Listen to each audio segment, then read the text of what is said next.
The Adventures of Sherlock Holmes by Sir Arthur Conan Doyle. Adventure 9. The Adventure of the Engineer's Thumb. Of all the problems which have been submitted to my friend Mr. Sherlock Holmes for solution during the years of our intimacy, there were only two which I was the means of introducing to his notice, that of Mr. Hatherley's thumb and that of Colonel Warburton's madness. Of these the latter may have afforded a finer field for an acute and original observer, but the other was so strange in its inception and so dramatic in its details that it may be the more worthy of being placed upon record, even if it gave my friend fewer openings for those deductive methods of reasoning by which he achieved such remarkable results. The story has, I believe, been told more than once in the newspapers, but, like all such narratives, its effect is much less striking when set forth en bloc in a single half-column of print than when the facts slowly evolve before your own eyes, and the mystery clears gradually away as each new discovery furnishes a step which leads on to the complete truth. At the time, the circumstances made a deep impression upon me, and the lapse of 2 years has hardly served to weaken the effect. It was in the summer of '89, not long after my marriage, that the events occurred which I am now about to summarize. I had returned to civil practice and had finally abandoned Holmes in his Baker Street rooms, although I continually visited him and occasionally even persuaded him to forego his bohemian habits so far as to come and visit us. My practice had steadily increased, and as I happened to live at no very great distance from Paddington Station, I got a few patients from among the officials. One of these, whom I had cured of a painful and lingering disease, was never weary of advertising my virtues and of endeavoring to send me on every sufferer over whom he might have any influence. One morning, at a little before 7 o'clock, I was awakened by the maid tapping at the door to announce that 2 men had come from Paddington and were waiting in the consulting room. I dressed hurriedly, for I knew by experience that railway cases were seldom trivial, and hastened downstairs. As I descended, my old ally, the guard, came out of the room and closed the door tightly behind him. "I've got him here," he whispered, jerking his thumb over his shoulder. "He's all right." "What is it, then?" I asked, for his manner suggested that it was some strange creature which he had caged up in my room. "It's a new patient," he whispered. "I thought I'd bring him round myself. Then he couldn't slip away. There he is, all safe and sound. I must go now, doctor. I have my duties just the same as you." And off he went, this trusty toot, without even giving me time to thank him. I entered my consulting room and found a gentleman seated by the table. He was quietly dressed in a suit of heather tweed, with a soft cloth cap which he had laid down upon my books. Round one of his hands he had a handkerchief wrapped, which was mottled all over with blood stains. He was young, not more than 25, I should say, with a strong masculine face, but he was exceedingly pale and gave me the impression of a man who was suffering from some strong agitation, which it took all his strength of mind to control. "I am sorry to knock you up so early, doctor," said he, "but I have had a very serious accident during the night. I came in by train this morning, and on inquiring at Paddington as to where I might find a doctor, a worthy fellow very kindly escorted me here. I gave the maid a card, but I see that she has left it upon the side table." I took it up and glanced at it. "Mr. Victor Hatherley, hydraulic engineer, 16A, Victoria Street, 3rd floor. That was the name, style, and abode of my morning visitor. "I regret that I have kept you waiting," said I, sitting down in my library chair. "You are fresh from a night journey, I understand, which is in itself a monotonous occupation." "Oh, my night could not be called monotonous," said he, and laughed. He laughed very heartily, with a high, ringing note, leaning back in his chair and shaking his sides. All my medical instincts rose up against that laugh. "Stop it!" I cried. "Pull yourself together." And I poured out some water from a carafe. It was useless, however. He was off in one of those hysterical outbursts which come upon a strong nature when some great crisis is over and gone. Presently he came to himself once more, very weary and pale-looking. "I have been making a fool of myself," he gasped. "Not at all. Drink this." I dashed some brandy into the water, and the color began to come back to his bloodless cheeks. "That's better," said he. "And now, doctor, perhaps you would kindly attend to my thumb, or rather to the place where my thumb used to be." He unwound the handkerchief and held out his hand. It gave even my hardened nerves a shudder to look at it. There were 4 protruding fingers and a horrid red, spongy surface where the thumb should have been. It had been hacked or torn right out from the roots. "Good heavens!" I cried. "This is a terrible injury. It must have bled considerably." "Yes, it did. I fainted when it was done, and I think that I must have been senseless for a long time. When I came to, I found that it was still bleeding, so I tied one end of my handkerchief very tightly round the wrist and braced it up with a twig." "Excellent.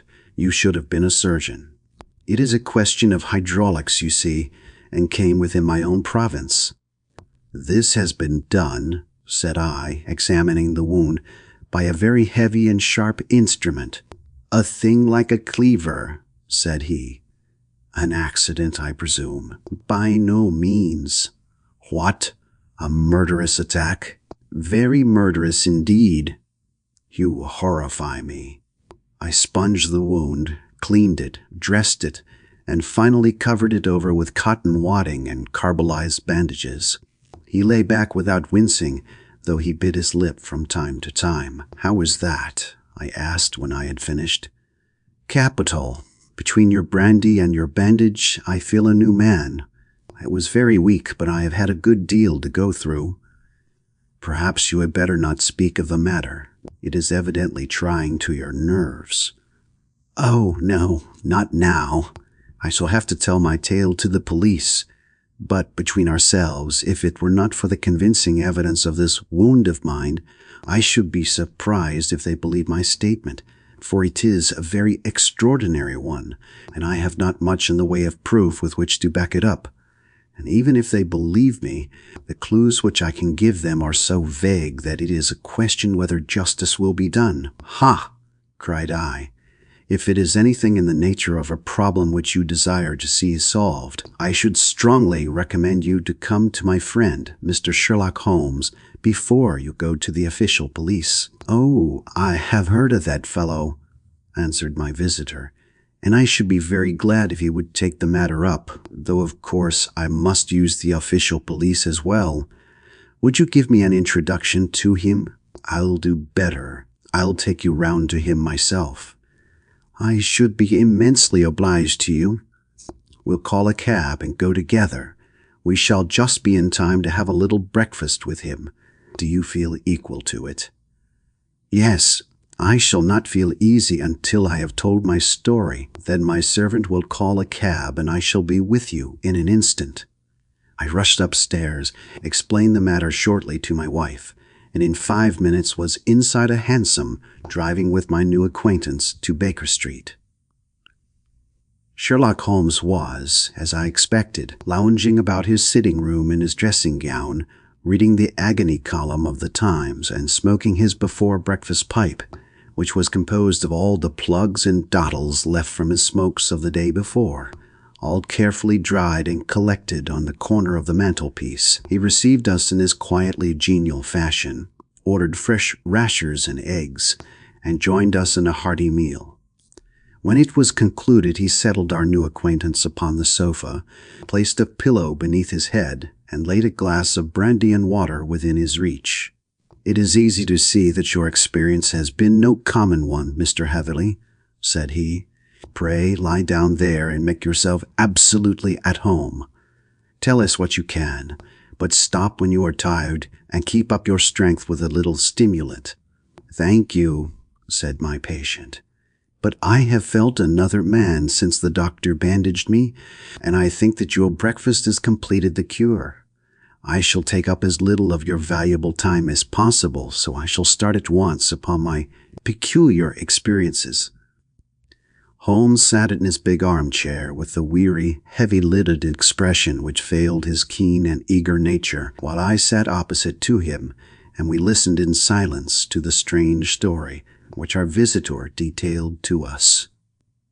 "You must know," said he, "that I am an orphan and a bachelor, residing alone in lodgings in London. By profession I am a hydraulic engineer, and I have had considerable experience of my work during the 7 years that I was apprenticed to Venner and Matheson, the well-known firm of Greenwich. 2 years ago, having served my time, and having also come into a fair sum of money through my poor father's death, I determined to start in business for myself, and took professional chambers in Victoria Street.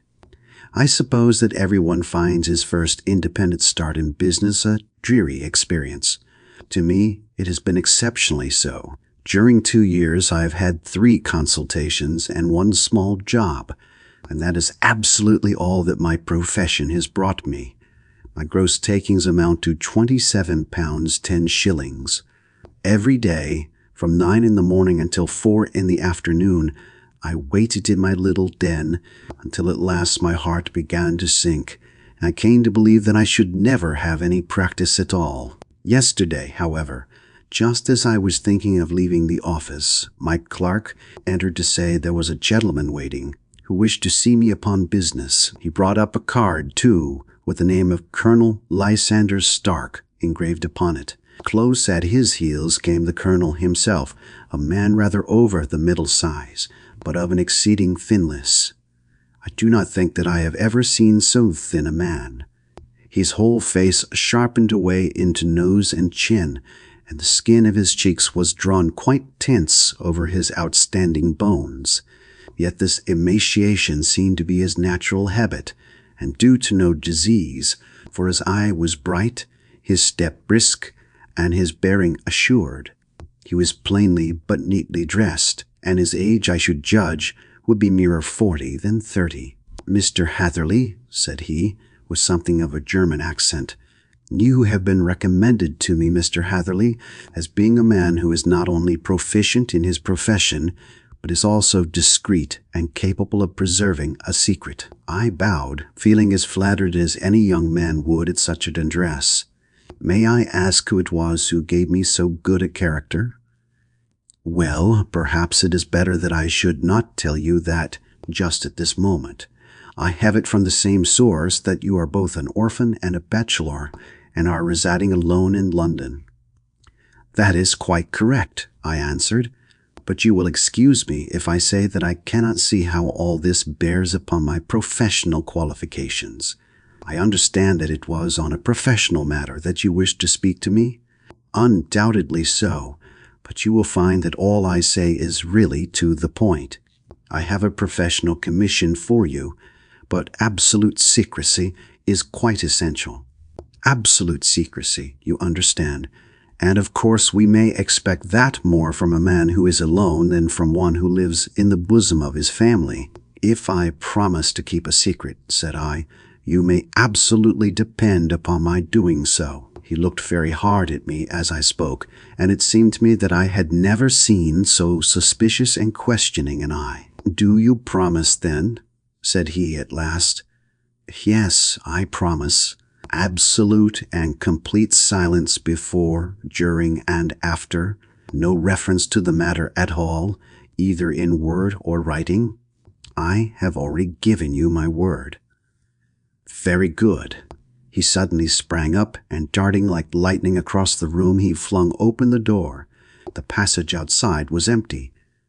"That's all right," said he, coming back. "I know that clerks are sometimes curious as to their master's affairs.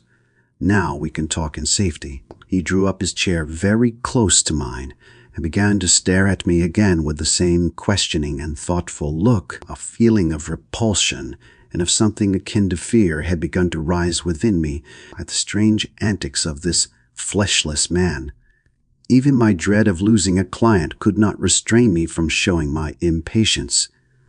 "I beg that you will state your business, sir," said I. My time is of value. Heaven forgive me for that last sentence, but the words came to my lips. How would 50 guineas for a night's work suit you? He asked, most admirably. I say a night's work, but an hour's would be nearer the mark. I simply want your opinion about a hydraulic stamping machine which has got out of gear. If you show us what is wrong, we shall soon set it right ourselves. What do you think of such a commission as that? The work appears to be light and the pay munificent. Precisely so. We shall want you to come tonight by the last train. Where to? To Iford in Berkshire. It is a little place near the borders of Oxfordshire and within 7 miles of Reading. There is a train from Paddington which would bring you there at about 11:15. Very good. I shall come down in a carriage to meet you. There is a drive, then? Yes, our little place is quite out in the country. It is a good 7 miles from Iford Station. Then we can hardly get there before midnight. I suppose there would be no chance of a train back. I should be compelled to stop the night. Yes, we could easily give you a shakedown. That is very awkward. Could I not come at some more convenient hour? We have judged it best that you should come late. It is to recompense you for any inconvenience that we are paying to you, a young and unknown man, a fee which would buy an opinion from the very heads of your profession. Still, of course, if you would like to draw out of the business, there is plenty of time to do so. I thought of the 50 guineas and of how useful they would be to me. Not at all, said I. I shall be very happy to accommodate myself to your wishes. I should like, however, to understand a little more clearly what it is that you wish me to do. Quite so. It is very natural that the pledge of secrecy which we have exacted from you should have aroused your curiosity. I have no wish to commit you to anything without your having it all laid before you. I suppose that we are absolutely safe from eavesdroppers? Entirely. Then the matter stands thus. You are probably aware that Fuller's earth is a valuable product, and that it is only found in 1 or 2 places in England? I have heard so. Some little time ago I bought a small place, a very small place, within 10 miles of Reading. I was fortunate enough to discover that there was a deposit of Fuller's earth in one of my fields. On examining it, however, I found that this deposit was a comparatively small one, and that it formed a link between 2 very much larger ones upon the right and left, both of them, however, in the grounds of my neighbors. These good people were absolutely ignorant that their land contained that which was quite as valuable as a gold mine. Naturally, it was to my interest to buy their land before they discovered its true value. But unfortunately, I had no capital by which I could do this. I took a few of my friends into the secret, however, and they suggested that we should quietly and secretly work our own little deposit, and that in this way we should earn the money which would enable us to buy the neighboring fields. This we have now been doing for some time, and in order to help us in our operations, we erected a hydraulic press. This press, as I have already explained, has got out of order, and we wish your advice upon the subject. We guard our secret very jealously, however, and if it once became known that we had hydraulic engineers coming to our little house, it would soon rouse inquiry, and then, if the facts came out, it would be goodbye to any chance of getting these fields and carrying out our plans. That is why I have made you promise me that you will not tell a human being that you are going to Iford tonight. I hope that I make it all plain. I quite follow you, said I. The only point which I could not quite understand was what use you could make of a hydraulic press and excavating Fuller's earth, which, as I understand, is dug out like gravel from a pit. Ah, said he carelessly, we have our own process. We compress the earth into bricks, so as to remove them without revealing what they are. But that is a mere detail. I have taken you fully into my confidence now, Mr. Hatherley, and I have shown you how I trust you. He rose as he spoke.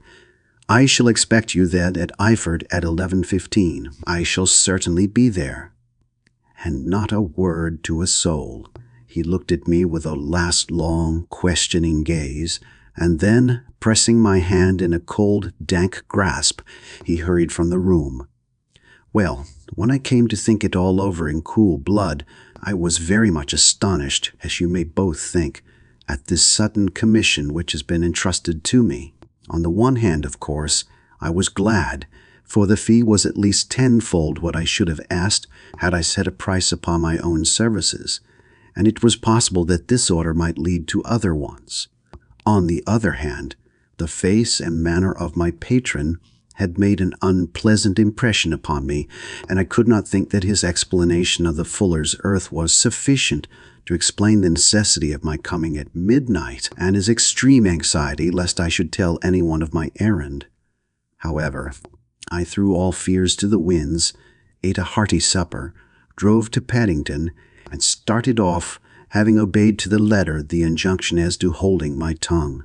At Reading, I had to change not only my carriage but my station. However, I was in time for the last train to Iford, and I reached the little dim-lit station after 11 o'clock. I was the only passenger who got out there, and there was no one upon the platform save a single sleepy porter with a lantern. As I passed out through the wicket gate, however, I found my acquaintance of the morning waiting in the shadow upon the other side. Without a word he grasped my arm and hurried me into a carriage, the door of which was standing open. He drew up the windows on either side, tapped on the woodwork, and away we went as fast as the horse could go. "One horse?" interjected Holmes. "Yes, only one. Did you observe the color?" "Yes, I saw it by the side lights when I was stepping into the carriage. It was a chestnut." "Tired-looking or fresh?" "Oh, fresh and glossy." "Thank you. I am sorry to have interrupted you. Pray continue your most interesting statement." Away we went then, and we drove for at least an hour. Colonel Lysander Stark had said that it was only 7 miles, but I should think, from the rate that we seemed to go, and from the time that we took, that it must have been nearer 12. He sat at my side in silence all the time, and I was aware more than once when I glanced in his direction that he was looking at me with great intensity.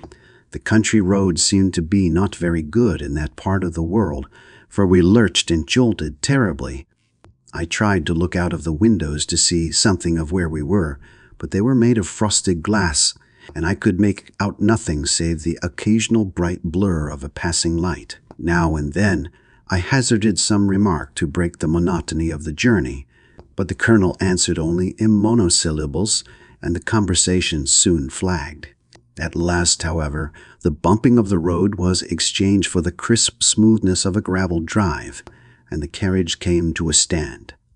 Colonel Lysander Stark sprang out, and, as I followed after him, pulled me swiftly into a porch which gaped in front of us. We stepped, as it were, right out of the carriage and into the hall, so that I failed to catch the most fleeting glance of the front of the house. The instant that I had crossed the threshold, the door slammed heavily behind us, and I heard faintly the rattle of the wheels as the carriage drove away. It was pitch dark inside the house, and the colonel fumbled about looking for matches and muttering under his breath. Suddenly, a door opened at the other end of the passage, and a long, golden bar of light shot out in our direction. It grew broader, and a woman appeared with a lamp in her hand, which she held above her head, pushing her face forward and peering at us. I could see that she was pretty, and from the gloss with which the light shone upon her dark dress, I knew that it was a rich material. She spoke a few words in a foreign tongue, in a tone as though asking a question, and when my companion answered in a gruff monosyllable, she gave such a start that the lamp nearly fell from her hand. Colonel Stark went up to her, whispered something in her ear, and then, pushing her back into the room from whence she had come, he walked towards me again with the lamp in his hand. "Perhaps you will have the kindness to wait in this room for a few minutes," said he, throwing open another door. It was a quiet little, plainly furnished room, with a round table in the center, on which several German books were scattered. Colonel Stark laid down the lamp on the top of a harmonium beside the door. "I shall not keep you waiting an instant," said he, and vanished into the darkness. I glanced at the books upon the table, and in spite of my ignorance of German, I could see that 2 of them were treatises on science, the others being volumes of poetry. Then I walked across to the window, hoping that I might catch some glimpse of the countryside, but an oak shutter, heavily barred, was folded across it. It was a wonderfully silent house. There was an old clock ticking loudly somewhere in the passage, but otherwise everything was deadly still. A vague feeling of uneasiness began to steal over me. Who were these German people, and what were they doing living in this strange, out-of-the-way place? And where was the place? I was 10 miles or so from Eyford, that was all I knew, but whether north, south, east, or west, I had no idea. For that matter, Reading, and possibly other large towns, were within that radius, so the place might not be so secluded after all. Yet it was quite certain, from the absolute stillness, that we were in the country. I paced up and down the room, humming a tune under my breath to keep up my spirits, and feeling that I was thoroughly earning my 50-guinea fee. Suddenly, without any preliminary sound in the midst of the utter stillness, the door of my room swung slowly open. The woman was standing in the aperture, the darkness of the hall behind her, the yellow light from my lamp beating upon her eager and beautiful face. I could see at a glance that she was sick with fear, and the sight sent a chill to my own heart. She held up one shaking finger to warn me to be silent, and she shot a few whispered words of broken English at me, her eyes glancing back, like those of a frightened horse, into the gloom behind her. "I would go," said she, trying hard, as it seemed to me, to speak calmly. "I would go. I should not stay here. There is no good for you to do." "But, madam," said I have not yet done what I came for. I cannot possibly leave until I have seen the machine." "It is not worth your while to wait," she went on. "You can pass through the door, no one hinders." And then, seeing that I smiled and shook my head, she suddenly threw aside her constraint and made a step forward, with her hands wrung together. "For the love of heaven," she whispered, "get away from here before it is too late." But I am somewhat headstrong by nature, and the more ready to engage in an affair when there is some obstacle in the way. I thought of my 50-guinea fee, of my wearisome journey, and of the unpleasant night which seemed to be before me. Was it all to go for nothing? Why should I slink away without having carried out my commission, and without the payment which was my due?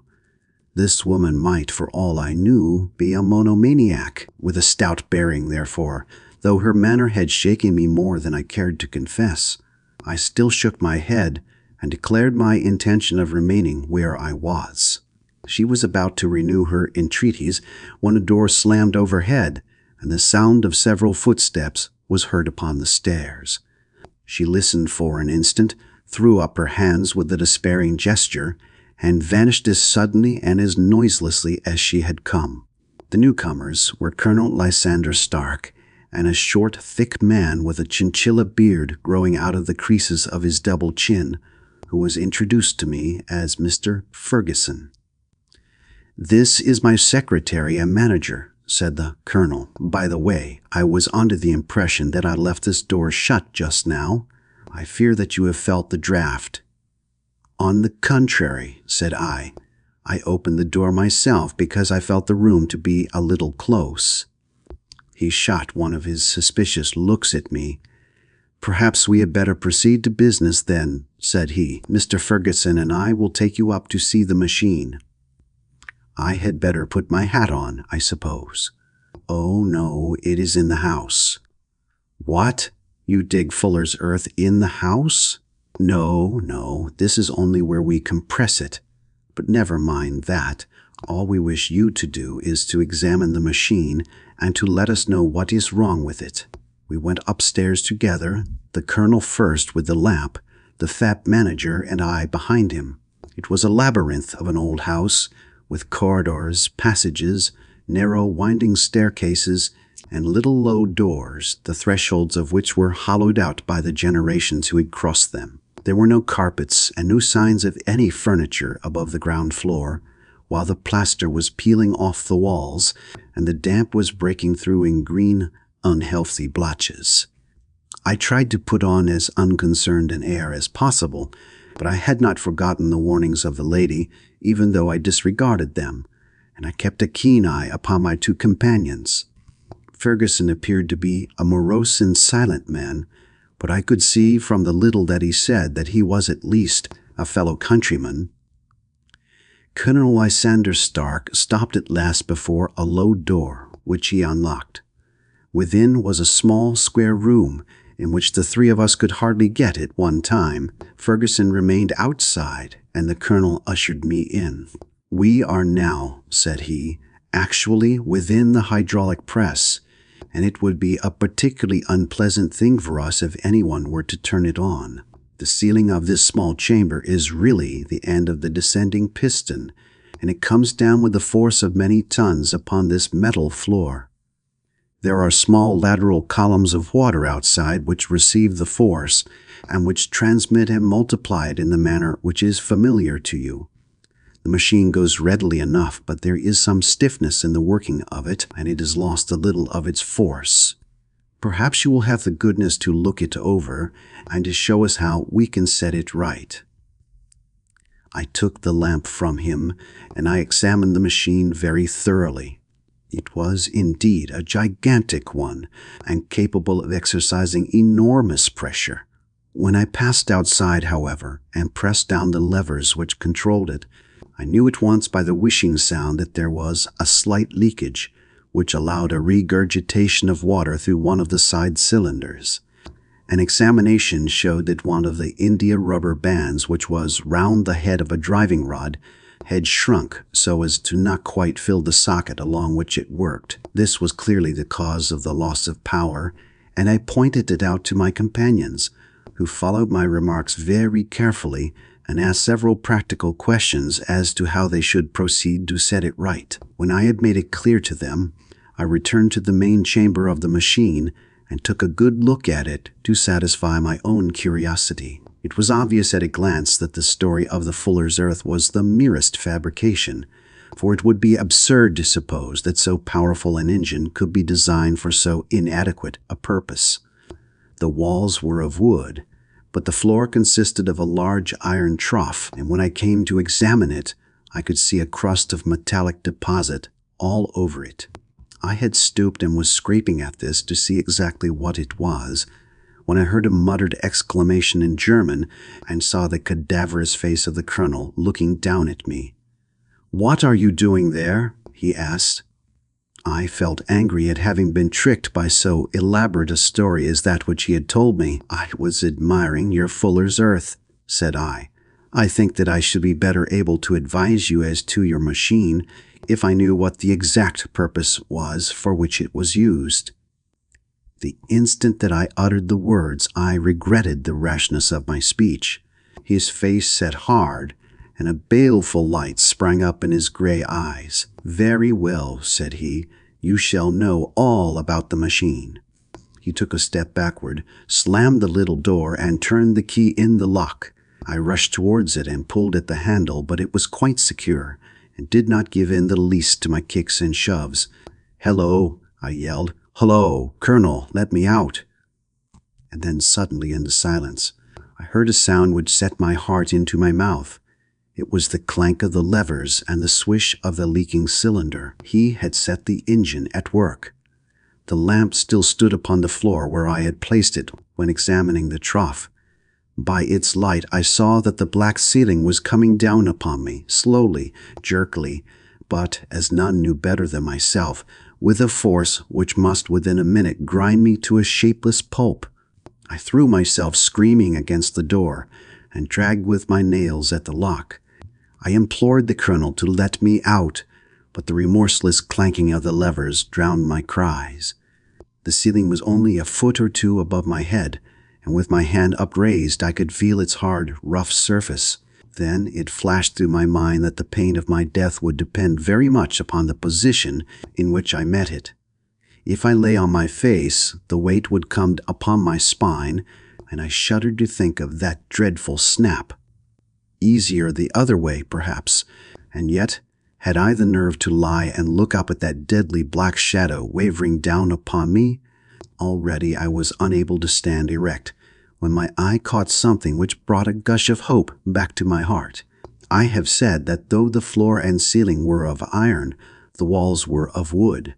As I gave a last hurried glance around, I saw a thin line of yellow light between two of the boards, which broadened and broadened as a small panel was pushed backwards. For an instant I could hardly believe that here was indeed a door which led away from death. The next instant I threw myself through, and lay half fainting upon the other side. The panel had closed again behind me, but the crash of the lamp, and a few moments afterwards the clang of the two slabs of metal, told me how narrow had been my escape. I was recalled to myself by a frantic plucking at my wrist, and I found myself lying upon the stone floor of a narrow corridor, while a woman bent over me and tugged at me with her left hand, while she held a candle in her right. It was the same good friend whose warning I had so foolishly rejected. "Come, come," she cried breathlessly. "They will be here in a moment. They will see that you are not there. Oh, do not waste of so precious time, but come." This time, at least, I did not scorn her advice. I staggered to my feet and ran with her along the corridor and down a winding stair. The latter led to another broad passage, and just as we reached it we heard the sound of running feet and the shouting of two voices, one answering the other from the floor on which we were, and from the one beneath. My guide stopped and looked about her like one who is at her wit's end. Then she threw open a door which led into a bedroom, through the window of which the moon was shining brightly. "It is your only chance," said she. "It is high, but it may be that you can jump it." As she spoke, a light sprang into view at the further end of the passage, and I saw the lean figure of Colonel Lysander Stark rushing forward with a lantern in one hand and a weapon like a butcher's cleaver in the other. I rushed across the bedroom, flung open the window, and looked out. How quiet and sweet and wholesome the garden looked in the moonlight, and it could not be more than 30 feet down. I clambered out upon the sill, but I hesitated to jump until I should have heard what passed between my savior and the ruffian who pursued me. If she were ill-used, then at any risks I was determined to go back to her assistance. The thought had hardly flashed through my mind before he was at the door, pushing his way past her, and she threw her arms round him and tried to hold him back. "Fritz, Fritz," she cried in English, "remember your promise after the last time. You said it should not be again. He will be silent. Oh, he will be silent." "You are mad, Elise," he shouted, struggling to break away from her. "You will be the ruin of us. He has seen too much. Let me pass, I say." He dashed her to one side, and rushing to the window, cut at me with his heavy weapon. I had let myself go, and was hanging by the hands to the sill when his blow fell. I was conscious of a dull pain. My grip loosened, and I fell into the garden below. I was shaken, but not hurt by the fall, so I picked myself up and rushed off among the bushes as hard as I could run, for I understood that I was far from being out of danger yet. Suddenly, however, as I ran, a deadly dizziness and sickness came over me. I glanced down at my hand, which was throbbing painfully, and then for the first time saw that my thumb had been cut off and that the blood was pouring from my wound. I endeavored to tie my handkerchief round it, but there came a sudden buzzing in my ears, and next moment I fell in a dead faint among the rose bushes. How long I remained unconscious, I cannot tell. It must have been a very long time, for the moon had sunk and a bright morning was breaking when I came to myself. My clothes were all sodden with dew, and my coat sleeve was drenched with blood from my wounded thumb.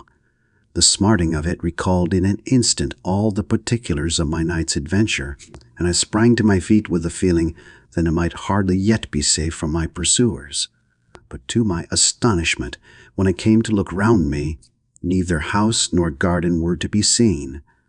I had been lying in an angle of the hedge close by the high road, and just a little lower down was a long building, which proved, upon my approaching it, to be the very station at which I had arrived upon the previous night. Were it not for the ugly wound upon my hand, all that had passed during those dreadful hours might have been an evil dream. Half dazed, I went into the station and asked about the morning train. There would be one to Reading in less than an hour. The same porter was on duty, I found, as had been there when I arrived. I inquired of him whether he had ever heard of Colonel Lysander Stark. The name was strange to him. Had he observed a carriage the night before, waiting for me? No, he had not.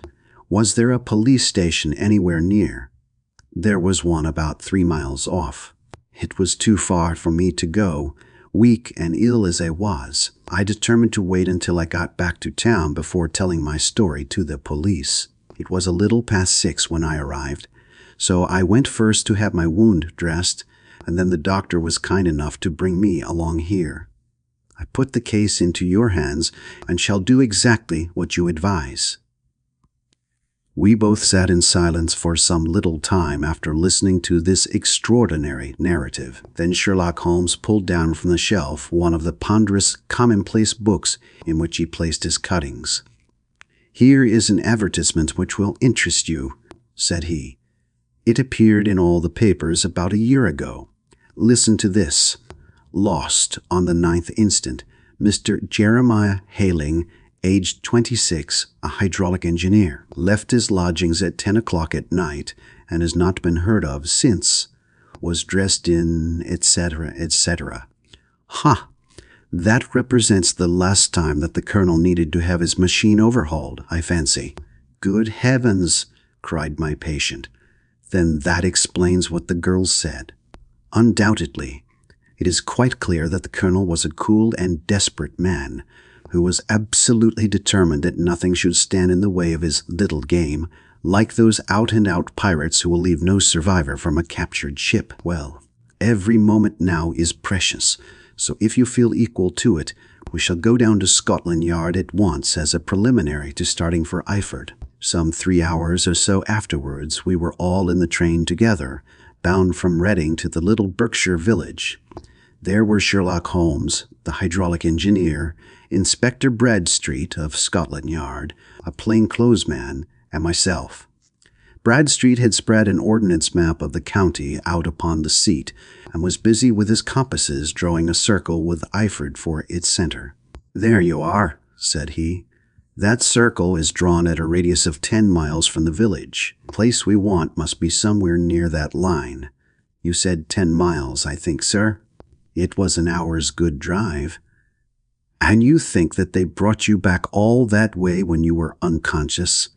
They must have done so. I have a confused memory, too, of having been lifted and conveyed somewhere. What I cannot understand," said I, "is why they should have spared you when they found you lying fainting in the garden. Perhaps the villain was softened by the woman's entreaties." "I hardly think that likely. I never saw a more inexorable face in my life." "Oh, we shall soon clear up all that," said Bradstreet. "Well, I have drawn my circle, and I only wish I knew at what point upon it the folk that we are in search of are to be found." "I think I could lay my finger on it," said Holmes quietly.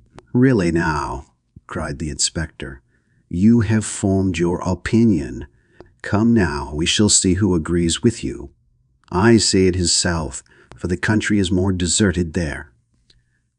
"And I say east," said my patient. "I am for west," remarked the plainclothesman. "There are several quiet little villages up there." "And I am for north," said I, "because there are no hills there, and our friend says he did not notice the carriage go up any." "Come," cried the inspector, laughing. "It's a very pretty diversity of opinion. We have boxed the compass among us. Who do you give your casting vote to? You are all wrong. But we can't all be. Oh, yes, you can. This is my point. He placed his finger in the center of the circle. This is where we shall find them. But the 12-mile drive? Gasped Hatherley. 6 out and 6 back. Nothing simpler. You say yourself that the horse was fresh and glossy when you got in. How could it be that it had gone 12 miles over heavy roads? Indeed, it is a likely ruse enough, observed Bradstreet thoughtfully. Of course, there can be no doubt as to the nature of this gang. None at all, said Holmes. They are coiners on a large scale and have used the machine to form the amalgam which has taken the place of silver. We have known for some time that a clever gang was at work, said the inspector. They have been turning out half-crowns by the thousand. We even traced them as far as Reading, but could get no farther, for they had covered their traces in a way that showed that they were very old hands. But now, thanks to this lucky chance, I think that we have got them right enough. But the inspector was mistaken, for those criminals were not destined to fall into the hands of justice. As we rolled into Eyford Station, we saw a gigantic column of smoke which streamed up from behind a small clump of trees in the neighborhood and hung like an immense ostrich feather over the landscape. "A house on fire?" asked Bradstreet as the train steamed off again on its way. "Yes, sir," said the station master. "When did it break out?" "I hear that it was during the night, sir, but it has got worse, and the whole place is in a blaze." "Whose house is it?" "Dr. Betcher's." "Tell me," broke in the engineer, "is Dr. Betcher a German, very thin, with a long, sharp nose?" The station master laughed heartily. "No, sir. Dr. Betcher is an Englishman, and there isn't a man in the parish who has a better lined waistcoat.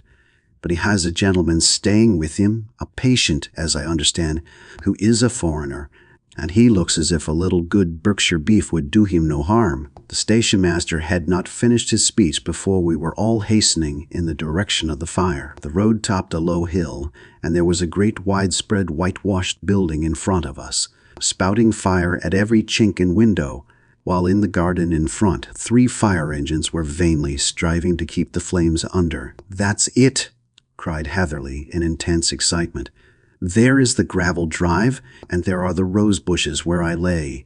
That second window is the one that I jumped from." "Well, at least," said Holmes, "you have had your revenge upon them. There can be no question that it was your oil lamp which, when it was crushed in the press, set fire to the wooden walls, though no doubt they were too excited in the chase after you to observe it at the time. Now keep your eyes open in this crowd for your friends of last night, though I very much fear that they are a good 100 miles off by now."